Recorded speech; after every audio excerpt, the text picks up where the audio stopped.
A dengue mata e não se pode brincar. É preciso eliminar a larva do mosquito antes dele nascer. Faça a sua parte em casa e no trabalho. E se você vê um criadouro em residências, empresas ou terrenos baldios, denuncie. Dengue é coisa séria. Governo de Mato Grosso. Mais por você. De segunda a sexta, a partir das 11h45 da manhã, Chagas Abrantes apresenta Cidade Alerta. Compromisso, credibilidade e dinamismo. O jornalismo verdade a serviço da população.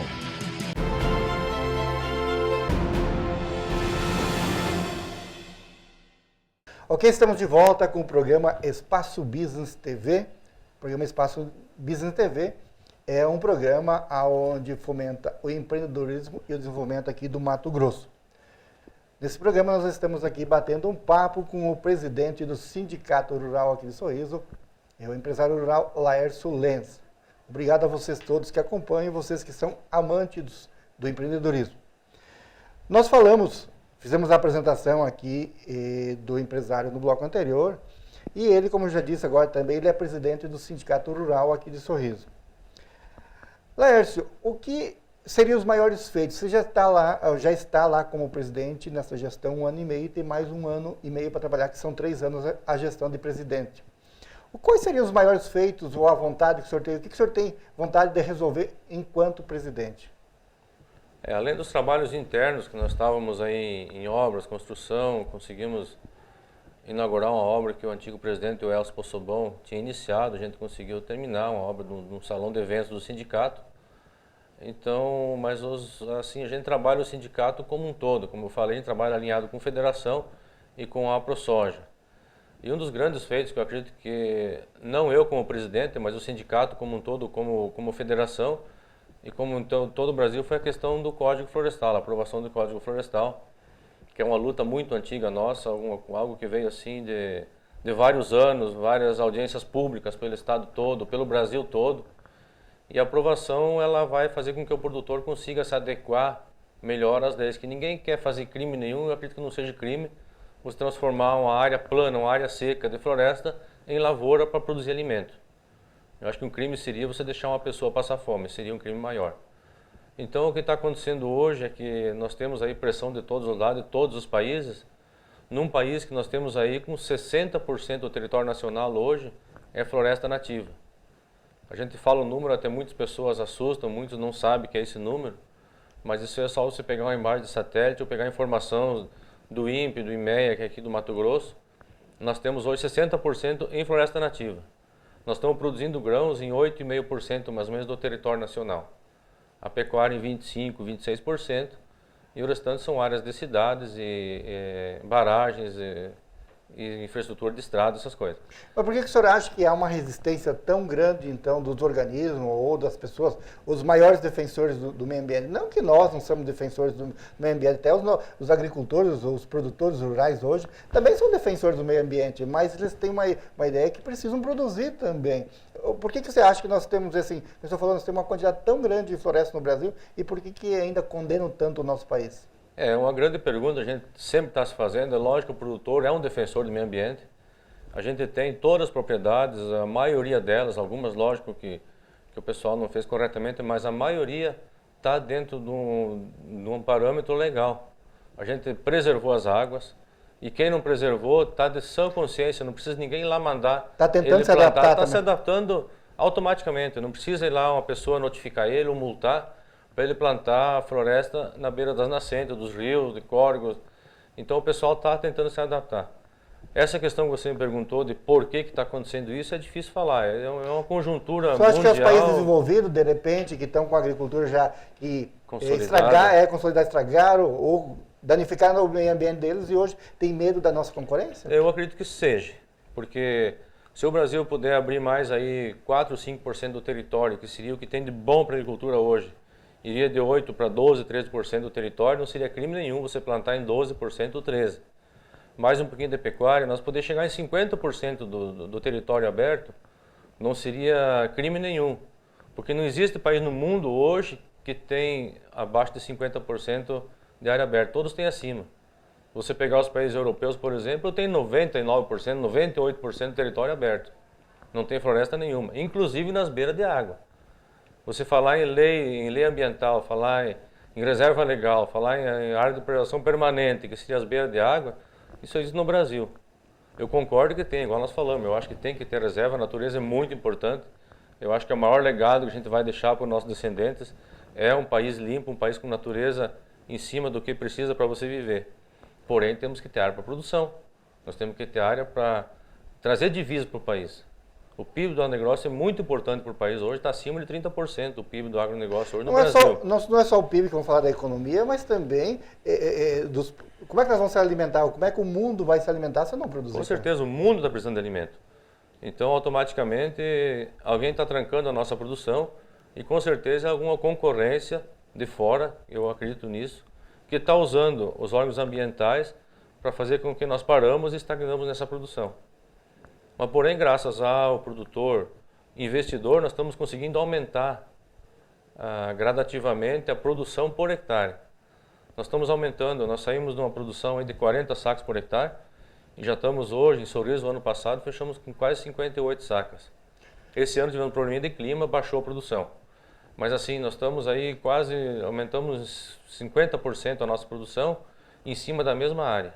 Eu vou fazer uma pergunta para o senhor, eu fiz essa pergunta também para o antigo presidente, o Elcio Possobon, que também é produtor rural. Aonde nós vamos chegar daqui 10, 20, 30, 50 anos? O que é? Com certeza o sindicato já participou de algum congresso. Quanto nós vamos poder produzir de soja por hectare? Vamos jogar aqui daqui 20 anos. O que nós podemos chegar produzindo? Hoje nós produzimos 60 ou 70, nós podemos chegar a 100? Podemos chegar. Já existe material para isso, já tem, não no Mato Grosso, algumas pesquisas já chegaram em 80 sacas, mas no Rio Grande do Sul, na região sul como um todo, esse ano deu um clima muito bom, tem clima excelente, e já teve as lavouras, ou certos talhões, não uma lavoura inteira, né? Mas certos talhões produzindo 80 sacas. Então, quer dizer, se um talhão produzir 80 sacas, é porque tem um material disponível para isso, tem material que tem esse potencial.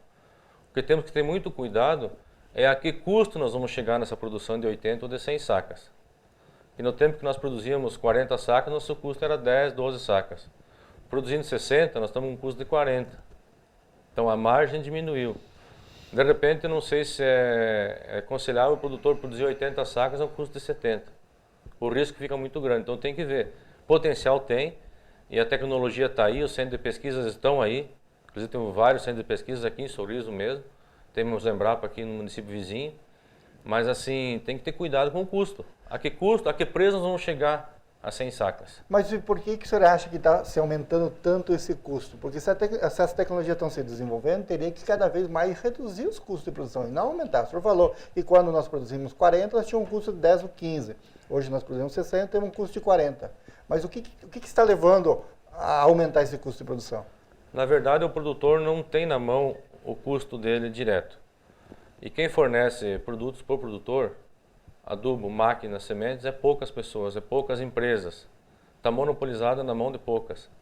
Então, a formação de preço para produtor não é uma formação de custo, mas o lucro vai custar X. O produtor está vendendo soja a R$50, pode pagar R$1.000 na tonelada de adubo, cobra R$1.000. Se o preço do soja baixa para 30, o produtor pode pagar quanto? Pode pagar 600, então é 600. Então, assim, na verdade, esse aumento de produção não está sobrando para o bolso do produtor, tem muito atravessador no meio do nosso negócio.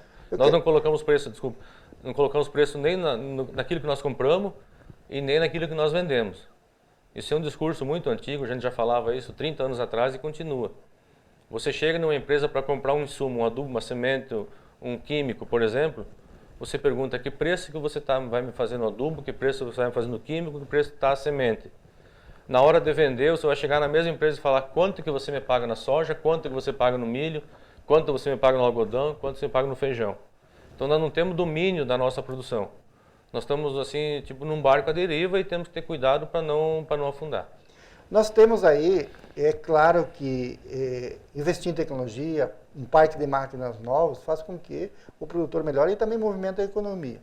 O produtor não está pagando muito caro pelas essas máquinas novas de alta tecnologia, aí, R$1 milhão mais, por repente, uma máquina. Assim, o produtor está pagando porque pode e porque necessita, mas isso não está ficando muito caro. De repente, renovar o parque de máquinas, de repente, ele não está desprezando algumas máquinas que não precisaria desprezar? Com certeza, até pode acontecer isso. mas uma máquina, uma vida útil dela é 10 anos. Então ela chega naquele ponto, assim, tem alguém que vai comprar ela, uma lavoura menor, alguém que vai usar menos e acaba utilizando ela até mais que esse prazo. Mas é o que você falou, uma máquina hoje, uma colheitadeira de um nível bom, um padrão normal, um padrão bom, fica de 900 a 1.100.000 reais. Aí você usa ela por 10 anos, ela vai valer 300 mil, 200 mil. Isso está acontecendo. E esse valor alto é uma necessidade do produtor que tem que renovar o parque de máquinas. Mas ele não está induzido, de repente, pelas fábricas para fazer com que ele necessite uma máquina dessa, tão estruturada, tão nova, que ela, de repente, ele poderia estar 15 anos e não só 10 anos, poderia utilizar ela? É lógico, tem produtores que estão utilizando até com mais tempo, né? Isso varia muito de cada produtor, varia muito do poder aquisitivo do produtor, varia muito do aumento de área plantada. Às vezes o produtor investe numa área, arrenda uma área ou compra outra área e tem necessidade de aumentar. Esse aumento de área plantada, automaticamente a compra de máquina vem junto, vem sempre acompanhando. E claro que tem aquelas pessoas que vai na onda também, que tem que ter muito cuidado com isso, que eu acho que... Principalmente quando está em alto o preço da soja, justo, né? O produtor faz uma conta hoje, um financiamento para 8, 10 anos é longo prazo. Aí hoje o preço está num preço bom, faz uma conta, não, eu consigo pagar essa máquina nesse preço de soja. 40 reais hoje, por exemplo. Só que daqui 5 anos esse preço pode estar 30. Então você vai gastar 20%, 30% a mais de soja para pagar a mesma prestação. Então tem que ter muito cuidado. Mas o produtor tem que ter o pé no chão, tem que ter principalmente os custos de produção na mão para saber onde investir, a hora de investir e como fazer esse investimento. E o nosso produtor já está preparado para isso? Ele está tendo os pés no chão ou ainda? Teve aí, principalmente em 2003, 2004, que a soja subiu a 50 reais, depois em 2005 me parece que caiu a 15 ou 20, vamos falar aqui na cidade de Sorriso. Isso. E hoje o produtor está com os pés no chão? Depois de 2003, 2004, eu acho que ficou bem mais com o pé no chão. Porque teve uma euforia muito grande, sem dúvida, nós estávamos num momento muito bom, 2003, 2004, e o pessoal, na verdade, naquela época vinha sucateado. Ninguém comprou máquina por luxo, nem para mostrar para ninguém que estava comprando. Nós estávamos com um parque de máquina muito defasado. Surgiu uma oportunidade boa para comprar, porém com juros altos, diferente de hoje. Naquela época os juros eram 13,75 para você adquirir uma máquina. Hoje você compra uma máquina, você pegar em um FCO 3% ao ano, tivemos até 2,5% no final do ano passado. Então o juro caiu 10% ao ano, isso ajuda bastante. E os prazos prolongaram. Então você tem mais capacidade de pagar dentro de uma máquina. Na época deu uma euforia e o pessoal estava sucateado realmente. Estava necessitando de comprar máquina. Hoje estamos com um parque de máquina muito bom, acho que está bem atualizado. E até pode acontecer o que você falou, poderia até o produtor esperar mais 1 ano ou 2 anos. Então eu acho que cada um tem que fazer a sua conta e não comprar máquina simplesmente por comprar. Comprar se realmente tem necessidade dela. Ok, nós vamos fazer mais um intervalo comercial. Queremos novamente mandar um grande abraço à cidade de Vera, Gaúcha do Norte, Paranatinga, Tapurá e também os espectadores aqui da cidade de Sorriso que acompanham o programa Espaço Business TV. Nós já voltamos.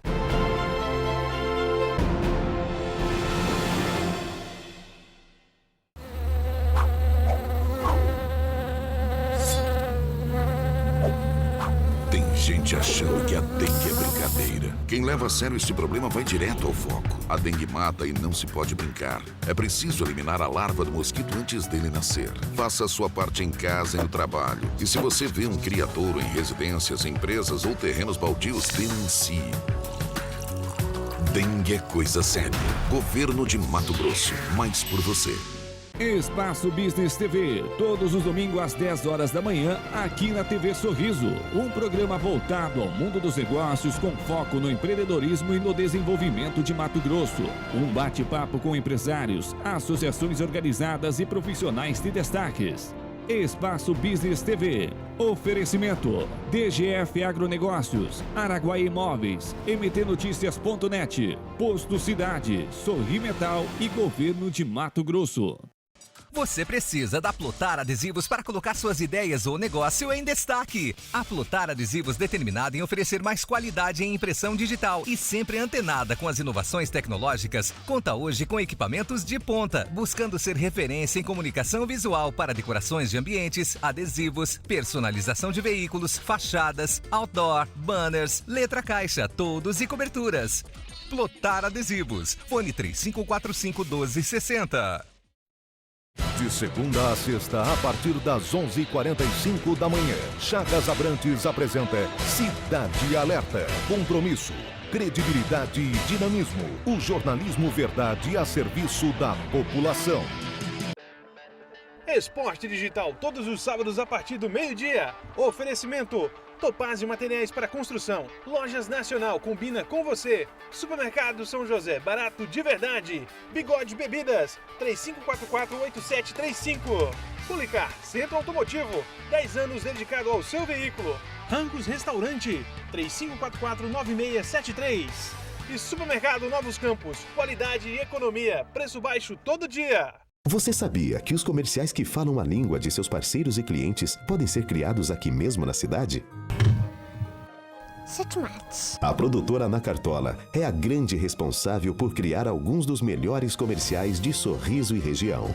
Através de uma equipe apaixonada pelo que faz, a produtora Ana Cartola vai ajudar a fazer a diferença que sua marca e seus produtos merecem. A gente espera seu contato. 3544-2883.